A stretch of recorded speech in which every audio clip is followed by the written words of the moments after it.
Ауған әндері фестивалі Мәдениет сарайында 15 ақпан күні өтті. Қалалық Мәдениет сарайында ауған әндерінің фестивалі өткен жерде жауынгер ауғаншыларға әскери іс-әрекеттердің қатысушыларына құрмет көрсетілді. Риддер әкімі Дәулет Батырбаев ауғаншыларды өмірлеріндегі маңызды даталардың бірі кеңес әскерлерін Ауғанстаннан шығару күнінің 35 жылдығымен құттықтады. 196 наших ребят-ридерцев. Біздің ридерлік 196 жігіттер отан алдындағы борыштарын абыроймен, ерлікпен өтеді. Ауған оқиғаларының барлық қатысушылары атқарған әрекеттерді қоғам мойындады. Қаза болғандарды ұмытпаймыз. Ауған соғысы өткенде қалса да, біз біреуге жолдас, біреуге ұл, біреуге әке болған ер жүрек ерлерді ұмытпау керекпіз.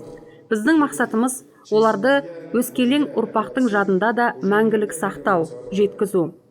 Биыл Шығыс Қазақстан облысы әкімінің тапсырмасы бойынша ардагерлерге жыл сайынғы төлемдер көлемі артылды. Биылғы қаңтардан бастап осы мерейлік күннің құрметіне білім беру мекемелерінде 50-ден астам шаралар өткізілді. Мен ауған соғысы ардагерлеріне әскери жолдастыққа адалдықтары үшін алғыс айтамын.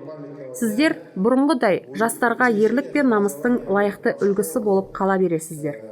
Барлық ардагерлерге мерейлік медальдарды Алпауыт кәсіпорнымыз Казцинк жауапкершілігі шектеулі серіктестігі дайындады. Ардагерлер ұйымы төрағасына 90 медаль табысталады. Жауынгер интернационалистерге, сол соғыстың ардагерлеріне, олардың отбасыларына шын жүректен бақыт және бар жақсылық тілеймін. 15 ақпанда кеңес әскерлерін Ауғанстаннан шығару күнінің 35 жылдығы аталып өтті. Дәулет Батырбаев Ауғанстан соғысындағы ардагерлердің қалалық бірлестігінің төрағасы Александр Замятинге мерейлік медалін табыстады. Дәл сондай естелік медальдарын Риддердің барлық жауынгер интернационалистері алады. Фестивальда барлық сарбаздардың соғыс туралы, әскери қызмет және әскери жолдастары туралы, отанға деген махаббат және ең қымбат өмір туралы патриоттық әндер шырқалды.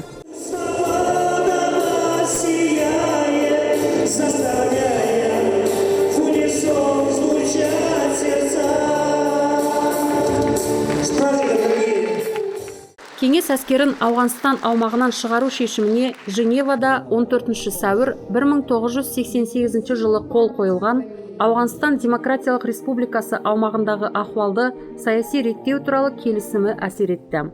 КСРО әскерлерді 9 айлық мерзімде шығару міндетін өзіне алды. 15 ақпан 1989 жылы соңғы кеңес сарбазы кеңес одағымен Ауғанстандағы бөліп тұрған шекарадан өтті. Ол сарбаз 40-шы армиясының соңғы бағанасын жапқан генерал-лейтенант Борис Громов болған. Ауған соғысынан қайтып оралмағандарды жиналғандар толған зал болып, үнсіздік минутымен еске алды.